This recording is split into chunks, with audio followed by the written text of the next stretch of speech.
വീര്യം കുറഞ്ഞ മദ്യത്തിന് നികുതി കുറയ്ക്കാനുള്ള ബജറ്റ് പ്രഖ്യാപനത്തിൽ സർക്കാരിനെതിരെ ആഞ്ഞടിച്ച് പ്രതിപക്ഷം. കർണാടക ലോബിക്ക് വേണ്ടിയാണ് നീക്കമെന്ന് മുൻ എക്സൈസ് മന്ത്രി എം.ബി. രാജേഷ് പറഞ്ഞു. മദ്യ കമ്പനികളിൽ നിന്നും എത്ര പണം വാങ്ങിയെന്ന് മുഖ്യമന്ത്രി പറയണമെന്നും മദ്യത്തിനെതിരെ പ്രസംഗിച്ചവർ നടത്തുന്നത് സുലഭമാക്കാനുള്ള ശ്രമമെന്നും എം.ബി. രാജേഷ് പ്രതികരിച്ചു. മദ്യത്തിനെതിരായിട്ട് വലിയ പ്രസംഗം നടത്തിയിരുന്നവരാണ് ഇപ്പോൾ മദ്യം സുലഭമാക്കി മാറ്റുന്നത്. ഇതിനാണ് മദ്യം ഒഴുക്കുക എന്ന് പറയുന്നത്. അപ്പോൾ സമൂഹത്തിൻ്റെ ചെലവിൽ മദ്യം വ്യാപകമായി ഒഴുക്കി സർക്കാരിന് വലിയ വരുമാന നഷ്ടമുണ്ടാക്കി ഈ നികുതി ഇളവ് കൊടുത്തതിൻ്റെ പിന്നിലുള്ള താല്പര്യം എന്താണ് എന്ന് മുഖ്യമന്ത്രി കേരള സമൂഹത്തോട് മറുപടി പറയേണ്ടി വരും. എത്ര കിട്ടി എന്ന് സതീശൻ പറഞ്ഞാൽ മതി. ബഹുമാന്യനായ ശ്രീ വി.ഡി. സതീശൻ വ്യക്തമാക്കേണ്ടി വരും എത്ര കിട്ടി എന്ന്. സച്ചിൻ വള്ളിക്കാടാണ് വിവരങ്ങളുമായി ചേരുന്നത്. സച്ചിൻ, ഗുരുതരമായി തന്നെ ആഞ്ഞടിക്കുകയാണ് പ്രതിപക്ഷം ഈ വിഷയത്തിൽ. എന്തായാലും മുഖ്യമന്ത്രിയിൽ നിന്നൊരു മറുപടിയാണ് അവർ പ്രതീക്ഷിക്കുന്നത്. ഇതിനെ വിശദീകരിക്കണമെന്നാണ് പറയുന്നത്.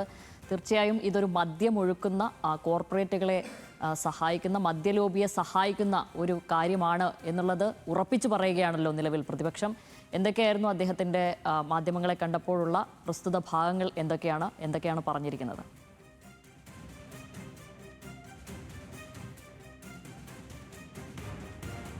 സർക്കാരിൻ്റെ കാലത്തടക്കം വലിയ മദ്യ കമ്പനികളുടെ, അതായത് കോർപ്പറേറ്റ് കമ്പനികളുടെ എല്ലാം ഭാഗത്ത് നിന്നും വലിയ രീതിയിലുള്ള ഒരു സമ്മർദ്ദമുണ്ടായിരുന്നു. പ്രധാനമായും അവരും ഉന്നയിച്ചത് ഈ വീര്യം കുറഞ്ഞ മദ്യത്തിൻ്റെ നികുതി ഭാരം കുറയ്ക്കാൻ വേണ്ടിയുള്ള ആവശ്യവുമായി കഴിഞ്ഞ LDF സർക്കാരിനെയും സമീപിച്ചിരുന്നു. എന്നാൽ കേരളത്തിൽ അത്തരത്തിൽ നടപ്പാക്കാൻ സാധിക്കില്ല എന്ന ഒരു ഉറച്ച നിലപാട് തന്നെയാണ് കഴിഞ്ഞ LDF സർക്കാർ എടുത്തത് എന്നാണ് മുൻ എക്സൈസ് വകുപ്പ് മന്ത്രി കൂടിയായിട്ടുള്ള എം.ബി. രാജേഷ് വ്യക്തമാക്കിയിട്ടുള്ളത്. പ്രധാനമായും നിലവിൽ, അതായത് വിദേശ മദ്യത്തിന് ചുമത്തുന്ന 251% നികുതിയാണ് നിലവിൽ കേരളത്തിൽ മദ്യത്തിന് നികുതി ചുമത്തുന്നത്.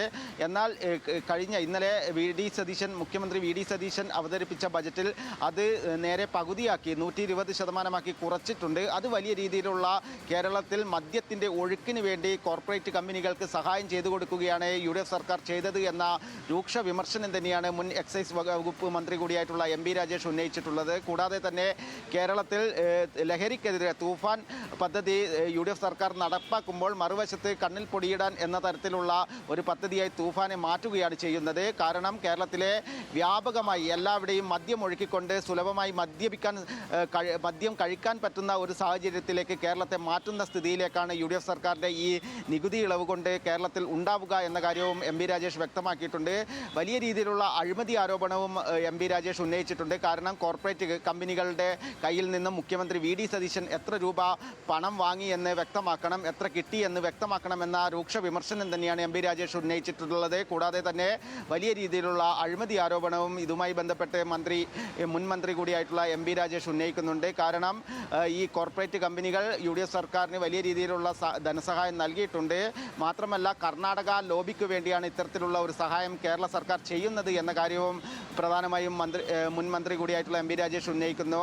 ഇത്തരത്തിൽ മദ്യം, അതായത് കഴിഞ്ഞ LDF സർക്കാരിൻ്റെ കാലത്തടക്കം ഈ പഴങ്ങളിൽ നിന്ന് അടക്കം ഉൽപ്പാദിപ്പിക്കുന്ന മദ്യത്തിന് ഇളവ് നൽകാനുള്ള ഒരു പരിഗണനയെല്ലാം ആലോചിച്ചിരുന്നു. എന്നാൽ പോലും സ്പിരിറ്റിൽ നിന്ന് ഉൽപ്പാദിപ്പിക്കുന്ന വീര്യം കുറഞ്ഞ മദ്യത്തിന് യാതൊരു വിധത്തിലുള്ള നികുതി ഇളവും കഴിഞ്ഞ LDF സർക്കാർ ചെയ്തില്ല. എന്നാൽ ഈ ബജറ്റിൽ വലിയ രീതിയിൽ, അതായത് സാധാരണക്കാർക്ക് വേണ്ട പല കാര്യങ്ങളിലും യാതൊരു തരത്തിലുമുള്ള സഹായവും ചെയ്യാതെ ഈ മദ്യ കമ്പനികൾക്ക് വേണ്ടിയുള്ള സഹായമാണ് UDF സർക്കാർ ചെയ്യുന്നത്. അത് മുഖ്യമന്ത്രി കൂടിയായിട്ടുള്ള വി.ഡി. സതീശനെ ലക്ഷ്യം വെച്ചുകൊണ്ട് തന്നെയാണ് പ്രതിപക്ഷം ആരോപണം കടുപ്പിച്ചിട്ടുള്ളത്. ശ്യാംലി.